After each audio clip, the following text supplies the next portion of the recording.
नमस्कार प्यारे मित्रों, स्वागत है आपका अपने YouTube channel Veeru Dwivedi education hub पर। उम्मीद करता हूं कि आप बेहतर होंगे, आपका परिवार बेहद उम्दा होगा। जितने भी लोग चैनल पर पहली बार विजिट कर रहे हैं, चैनल को सब्सक्राइब करें, वीडियो को लाइक और शेयर करना ना भूलें। आज हम बात करेंगे कॉन्स्टिट्यूशन, हमारे संविधान से लगभग 15 क्वेश्चनों की। फिर मैं आपको उस संविधान के बारे में कुछ टॉपिक भी समझाऊंगा डियर। संविधान एक ऐसा टॉपिक है जहां से कोई भी परीक्षा हो, कोई भी वनडे एग्जाम हो, चाहे वो जिस भी कैटेगरी का एग्जाम हो, यहाँ से प्रश्न बनना तय है डियर। तो इस वीडियो को बारीकी समझिएगा, अपने यार दोस्तों, फ्रेंडों को, परिवार और परिजन को जरूर शेयर करिएगा ताकि वो भी इस वीडियो का आनंद उठा सके डियर। आइए शुरू करते हैं। पहला प्रश्न कह रहा है, भीमराव अंबेडकर का संविधान सभा में निर्वाचन हुआ था। तो डॉक्टर जो भीमराव अंबेडकर थे, इनका जो निर्वाचन हुआ था डियर, वो हुआ था पश्चिम बंगाल से। ए ऑप्शन एकदम सही है, पश्चिम बंगाल से डॉक्टर भीमराव अंबेडकर का जो है संविधान में निर्वाचन हुआ था। डॉक्टर भीमराव अंबेडकर जो है वो ड्राफ्टिंग कमेटी के भी प्रेसिडेंट थे डियर, याद रखिएगा। और इनका एक ध्येय वाक्य है, इन्होंने कहा था कि शिक्षा वह शेरनी का दूध है जो जितना पिएगा उतना दहाड़ेगा डियर। तो आप भी शिक्षा का दूध पीते रहिए और समाज में दहाड़ते रहिए डियर। बात करते हैं अपने अगले प्रश्न की। किस वर्ष में जनगण मन को भारत के राष्ट्रगान के रूप में अपनाया गया था? बात आई है जनगण मन की, तो जो इसको अपनाया गया था डियर, वो अपनाया गया था 1950 को। सी ऑप्शन एकदम सही है, 1950 को जनगण मन को अधिकृत किया गया, याद रखिएगा, सी ऑप्शन एकदम सही है। बात करते हैं अगले प्रश्न की। भारत शासन द्वारा राजकीय चिन्ह कब से अंगीकृत किया गया? तो जो भारत शासन द्वारा राजकीय चिन्ह था उसको अंगीकृत किया गया 26 जनवरी 1950 को। डी ऑप्शन एकदम सही है। अब बात दिमाग में आई होगी कि राजकीय चिन्ह क्या है। तो जैसे आप देखते हैं अशोक की लाट, ये क्या है? राजकीय चिन्ह डियर। तो इसी तरीके से जो है आप जब देखते हैं तो उत्तर प्रदेश में जो सरकारी कोई भी काम होता है तो उसमें देखते हैं मछली और 2 तीर कमान का निशान होता है। ये क्या है? ये राजकीय चिन्ह ही है डियर, इन्हीं की बात की जा रही है। तो ये 26 जनवरी 1950 को भारत शासन द्वारा राजकीय चिन्ह अंगीकृत किए गए थे, याद रखिएगा। चलते हैं अपने अगले प्रश्न की ओर। भारतीय संविधान सभा में कुल कितनी महिला सदस्य थी? तो जब भारतीय संविधान का निर्माण हो रहा था तो उस समय जो महिला सदस्यों की संख्या थी डियर, वो उस समय 15 थी। ए ऑप्शन एकदम सही है। चलते हैं अपने अगले प्रश्न की ओर। संविधान में उद्देश्य प्रस्ताव निम्न में से किस एक के द्वारा प्रस्तुत किया गया था? तो जब उद्देश्य प्रस्ताव की बात आई थी तो इसको प्रस्तुत करने का जो कार्य किया था वो किए थे भारत के प्रथम प्रधानमंत्री पंडित जवाहरलाल नेहरू ने। सबसे पहले संविधान में उद्देश्य प्रस्ताव को पेश किया। इसके लिए जो बी ऑप्शन है पीटी नेहरू, वो एकदम सही है डियर। चलते हैं अपने अगले प्रश्न की ओर। भारत के संविधान के निर्माण में संविधान सभा को कितने वक्त का टाइम लग गया संविधान सभा को अंगीकृत करने में? तो बता दें जो संविधान था इसको बनाने में 2 वर्ष 11 माह और 18 दिन का समय लग गया डियर। ये ऑप्शन एकदम सही है। लेकिन अगर समय के साथ ये भी पूछ ले कि कितना पैसा लगा तो आप तुरंत बताइएगा कि 63,76,729 रुपये इस संविधान को बनाने में खर्च हो गए थे डियर, नोट रख लीजिएगा। चलते हैं अपने अगले प्रश्न की ओर। भारतीय संविधान को बनाने हेतु भारतीय संविधान सभा के कुल कितने अधिवेशन हुए? तो इसका जो 2 वर्ष 11 माह 18 दिन था, इसमें डियर 12 अधिवेशन हो गए। इस संविधान को पूर्ण रूप से लागूकृत करने में 12 अधिवेशन हुए।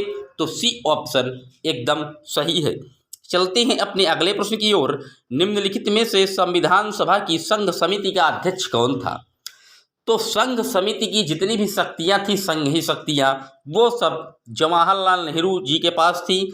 तो सी ऑप्शन एकदम सही है। बात करते हैं अपने अगले प्रश्न की। भारत का संविधान पूर्ण रूप से तैयार हुआ था। तो जो पूर्ण रूप से तैयार हो गया था वो 26 नवंबर 1949 को भारत का संविधान पूर्ण रूप से तैयार हुआ और आंशिक रूप से ये लागू भी इसी डेट को हो गया, लेकिन पूर्ण रूप से लागू ये 26 जनवरी 1950 को हुआ था। ये भी आप साथ ही साथ याद रखिएगा।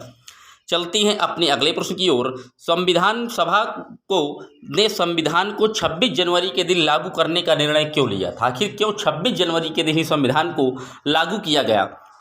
तो उसका जो रीजन था वो था क्योंकि कांग्रेस ने इस स्थिति को 1930 में स्वतंत्रता दिवस के रूप में मनाया था, इसलिए जो इसका ए ऑप्शन है वो एकदम सही है।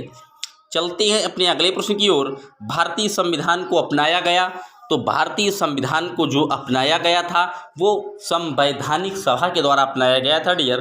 तो इसका जो ए ऑप्शन है वो एकदम सही है, संवैधानिक सभा द्वारा भारत के संविधान को अपना लिया गया था डियर। चलते हैं अपने अगले प्रश्न की ओर।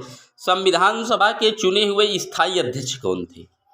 तो जब स्थायी अध्यक्ष की बात पूछी जाए तो आप डॉक्टर राजेंद्र प्रसाद जी का नाम याद रखिएगा। Doctor Rajendra Prasad C option में हैं, ये एकदम सही है, ये स्थायी अध्यक्ष थे। लेकिन यहीं अगर अस्थायी अध्यक्ष पूछ ले तो आप डॉक्टर सच्चिदानंद सिन्हा जी को मारिएगा डियर। दोनों में हल्का अंतर है, अस्थायी सदस्य पूछे तो आप डॉक्टर सच्चिदानंद सिन्हा मारिएगा, स्थायी पूछता है तो डॉक्टर राजेंद्र प्रसाद जी को मारिएगा। बात करते हैं अपने अगले प्रश्न की। संविधान सभा की प्रांतीय संविधान सभा का अध्यक्ष कौन था? तो जो प्रांतीय संविधान सभा के अध्यक्ष थे, ये जो प्रांतीय कार्यक्रम था वो था सरदार वल्लभ भाई पटेल के जिम्मे में। तो इसका जो डी ऑप्शन है सरदार वल्लभ भाई पटेल वो एकदम करेक्ट है। बात करते हैं अपने अगले प्रश्न की। भारतीय संविधान सभा की प्रारूपी समिति के अध्यक्ष कौन थे? प्रारूपी यानी कि ड्राफ्टिंग कमेटी, इसके जो प्रेसिडेंट थे वो डॉक्टर भीमराव अंबेडकर जी थे। तो इसका जो बी ऑप्शन है भीमराव अंबेडकर वो एकदम सही है, ड्राफ्टिंग कमेटी के यही चेयरपर्सन थे डियर। चलते हैं अपने अगले मुद्दे पर। तो अगला मुद्दा ये है कि कॉन्स्टिट्यूशन के बारे में अब मैं आपको थोड़ा विस्तार से समझा देता हूँ। अभी आपने कॉन्स्टिट्यूशन के प्रश्न किए, अब आइए थोड़ा थ्योरी जान लेते हैं हल्का सरसरी नज़र में, जो कि आपके लिए बेहद महत्वपूर्ण होगी। कॉन्स्टिट्यूशन कहते किसे हैं? तो प्रशासन एक होता है जो राजतंत्र होता है और एक होता है लोकतंत्र। तो जो राजतंत्र होता है यहाँ पर आप कह सकते हैं जो शासन है एक तरीके वो राजा के द्वारा चुना जाता है, राजतंत्र होता है। जैसे जापान में आप देख रहे हैं लोकतंत्र जिसमें जनता जो है क्या होती है, सर्वोपरि होती है। जैसे हमारे भारत में है, यहाँ लोकतंत्र है, यहाँ जनता जो है वो सर्वोपरि है। जनता सीधे प्रत्यक्ष या अप्रत्यक्ष रूप से यहाँ पर राष्ट्राध्यक्ष का चुनाव करती है डियर, याद कर लीजिएगा। अगर सबसे प्राचीन राजतंत्र पूछ लिया जाए तो राजतंत्र सबसे प्राचीन कहाँ का है? जापान का है। और अगर सबसे प्राचीन लोकतंत्र की बात पूछ ली जाए तो ब्रिटेन का है डियर, ये आप याद रखिएगा। सबसे प्राचीन राजतंत्र पूछे तो जापान मारिएगा, लोकतंत्र पूछता है तो ब्रिटेन को मार दीजिएगा। संविधान कहते किसे हैं? तो आप सीधे बताइएगा, देश को चलाने के लिए जो नियम बनाए जाते हैं उन्हीं को संविधान कहते हैं। देश की व्यवस्था को बेहतर तरीके से संचालित करने के लिए जिस विधि संहिता का निर्माण किया जाता है उसे ही संविधान कहते हैं। मोतीलाल नेहरू और चित्तरंजन दास ने 1923 में स्वराज पार्टी का गठन किया था, याद रखिएगा। 1923 में स्वराज पार्टी का गठन मोतीलाल नेहरू और चित्तरंजन दास जी ने किया था। स्वराज पार्टी ने 1934 ईस्वी में यह प्रस्ताव दिया था कि संविधान के निर्माण के लिए संविधान सभा का गठन किया जाए। तो संविधान सभा के गठन का जो प्रस्ताव था वो किसने दिया था? तो वो दिया था स्वराज पार्टी ने। और स्वराज पार्टी के निर्माता कौन थे? तो मोतीलाल नेहरू और चित्तरंजन दास जी थे, याद रखिएगा। मार्च 1942 को क्रिप्स मिशन भारत आया, जिसके द्वारा सत्ता हस्तांतरण का प्रथम उल्लेख मिलता है। इसी क्रिप्स योजना के बाद ही भारत ने अपना संविधान बनाने की जो मुहिम थी वो तेज कर दी थी डियर, याद रखिएगा। चलते हैं अपने अगले पॉइंट की ओर। क्रिप्स मिशन पर विचार करने के लिए जवाहरलाल नेहरू और मौलाना अबुल कलाम आज़ाद की नियुक्ति की गई थी। क्रिप्स मिशन की अध्यक्षता स्टैनफोर्ड क्रिप्स ने की थी। महात्मा गांधी ने क्रिप्स मिशन को पोस्ट डेटेड चेक की संज्ञा दे दी थी, ये भी आप याद रखिएगा। बात करते हैं अगले टॉप पॉइंट की। जुलाई 1946 ईस्वी में कैबिनेट मिशन योजना निर्मात्री भारत आई, जिसके द्वारा संविधान निर्मात्री सभा का गठन किया गया। कैबिनेट मिशन जब आया भारत में तभी हमारे यहाँ जो है संविधान सभा की प्रक्रिया का जो गठन था वो चालू हुआ था। तो कैबिनेट मिशन का भी बहुत बड़ा रोल है, पहले क्रिप्स मिशन फिर कैबिनेट मिशन, आप ऐसे रिलेट करके इसको याद रखिएगा। 1946 में आया था कैबिनेट मिशन। संविधान सभा के सदस्यों को जो चयन था, निर्वाचन था, वो आनुपातिक प्रणाली के द्वारा किया गया। पूछ लेता है कि संविधान सभा के जो सदस्यों का चयन था वो किसके द्वारा किया गया, तो आप बताइएगा कि यह आनुपातिक प्रणाली के द्वारा किया गया था। 9 दिसंबर 1946 को संविधान निर्मात्री सभा का प्रथम अधिवेशन आयोजित किया गया, जिसमें डॉक्टर सच्चिदानंद सिन्हा को संविधान सभा का अस्थायी अध्यक्ष नियुक्त किया गया। अभी मैं बता चुका हूं कि अस्थायी अध्यक्ष जो कौन थे, तो डॉक्टर सच्चिदानंद सिन्हा थे। 9 दिसंबर 1946 को बनाए गए और 11 दिसंबर 1946 को डॉक्टर राजेंद्र प्रसाद जी को स्थायी अध्यक्ष नियुक्त कर दिया गया था। तो ये भी आप नोट कर लीजिएगा। प्रति 10 लाख की जनता पर एक मेंबर चुना जाएगा, ये कहा गया था 9 दिसंबर 1946 में। 389 कुल मेंबर थे जब यह संविधान सभा का गठन हो रहा था। 293 ब्रिटिश प्रांत से थे, 92 देसी रियासतों से और 4 जो थे वो मेंबर चीफ कमिश्नरी से थे। तो 389 आप याद रखिएगा। पूछ लेता है कि जब संविधान का गठन हो रहा था तो कुल कितने मेंबर थे, तो 389 थे। इनमें 15 महिलाएं भी शामिल थी, ये भी आप साथ ही साथ दिमाग में बैठा लीजिएगा। चलते हैं अगले पॉइंट की ओर। 11 दिसंबर 1946 को संविधान सभा का दूसरा अधिवेशन आयोजित हुआ, जिसमें डॉक्टर राजेंद्र प्रसाद जी को संविधान निर्मात्री सभा का स्थायी अध्यक्ष बना दिया गया। 13 दिसंबर 1946 को संपन्न हुए संविधान निर्मात्री सभा के अधिवेशन में जवाहरलाल नेहरू के द्वारा उद्देश्य प्रस्ताव प्रस्तुत किए गए। पूछ लेता है कि संविधान में उद्देश्य प्रस्ताव किसने प्रस्तुत किए, तो आप बताइएगा। पंडित जवाहरलाल नेहरू ने उद्देश्य प्रस्ताव प्रस्तुत किया था। 22 जनवरी 1947 को उद्देश्य प्रस्ताव क्या हो गया, पारित हो गया था। तो 22 जनवरी 1947 भी अपने कॉन्सेप्ट में बैठा लीजिएगा, पूछा जा सकता है। 22 जुलाई 1947 को संविधान निर्मात्री सभा द्वारा राष्ट्रीय ध्वज को मान्यता दी गई और राष्ट्रीय ध्वज में जो लंबाई और चौड़ाई का अनुपात है वो 3:2 है। ये बहुत बार पूछा गया है एग्जाम में कि हमारे जो तिरंगे या राष्ट्रीय ध्वज का जो अनुपात है वो कितना है, तो 3:2 है डियर। इसको दिमाग में एकदम बैठा लीजिएगा, कई बार पूछा गया है। संविधान सभा के निर्माण में 13 समितियों का गठन किया गया था। प्रारूपी समिति थी डॉक्टर भीमराव अंबेडकर की, संघ समिति जवाहरलाल नेहरू की, प्रांतीय समिति वल्लभ भाई पटेल की, झंडा समिति जेबी कृपलानी की, राज्य समिति जवाहरलाल नेहरू की। इन समितियों के द्वारा कार्य प्रारंभ किया गया। 2 वर्ष 11 माह और 18 दिन में संविधान बनकर तैयार हो गया था। बात करते हैं अगले पॉइंट की। यह 26 नवंबर 1949 को बनकर तैयार हो गया और आंशिक रूप से लागू कर दिया गया। आंशिक रूप से मतलब 15 आर्टिकल इसके लागू किए गए थे।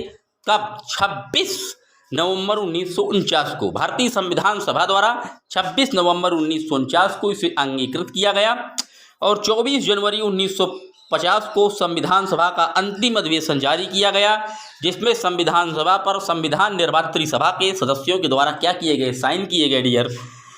बात करते हैं अगले पॉइंट की। 24 जनवरी 1950 को डॉक्टर राजेंद्र प्रसाद को संविधान निर्मात्री सभा का अध्यक्ष बनाया गया, भारत का राष्ट्रपति भी बना दिया गया। 26 जनवरी 1950 को संविधान पूर्ण रूप से लागू कर दिया गया था। 26 जनवरी 1950 को संविधान के निर्माण तक 12 अधिवेशन हुए। प्रथम अधिवेशन 9 दिसंबर 1946 को हुआ था और टोटल अधिवेशन इसमें 12 हुए थे, ये भी आप याद कर लीजिएगा। भारतीय क्रांति की मां मैडम भीकाजी रुस्तम कामा को कहा जाता है। ये पूछ लेता है कि भारतीय क्रांति की मां मैडम भीकाजी रुस्तम कामा को कहा जाता है, ये भी आप नोट कर लीजिएगा। 1946 के आधार पर जो गठित कैबिनेट थे आइए जान लेते हैं। प्रधानमंत्री थे जवाहरलाल नेहरू, वित्त मंत्री थे लियाकत अली, श्रम मंत्री थे बाबू जगजीवन राम, गृह मंत्री थे वल्लभ भाई पटेल, रक्षा मंत्री थे बलदेव सिंह, शिक्षा मंत्री थे चक्रवर्ती श्री राजगोपालचारी, कृषि मंत्री थे राजेंद्र प्रसाद, रेल मंत्री थे आसफ अली खां। ये कब की बात है? ये प्रथम जब यहाँ पर चुनाव हुए उसके बाद जब प्रधानमंत्री का गठन हुआ, ये 1946 के आधार पर गठित कमेटी थी डियर। ये यानी कि पहले व्यक्ति हैं भारत की। ये थे आज का संविधान का महत्वपूर्ण वीडियो। पहले मैंने आपको MCQs के माध्यम से समझाया, उसके बाद मैंने इसको एक्सप्लेन कर दिया। उम्मीद करता हूं कि आपको वीडियो अच्छी तरीके से आपके माइंड में कॉन्सेप्ट बिल्कुल सेट हो गया होगा डियर। यहाँ से मैं आपको बताता हूँ, चाहे जो भी एग्जाम आए डियर, 2-4 नंबर के प्रश्न आपको यहाँ से पेपर में ज़रूर छपे मिलेंगे। तो आप इस वीडियो को 2 से 3 बार ज़रूर देखिएगा, अच्छे से समझ लीजिएगा। हम मिलेंगे आपसे जल्द ही एक और वीडियो में। तब तक के लिए जय हिंद, जय Bharat. Thanks for watching my video.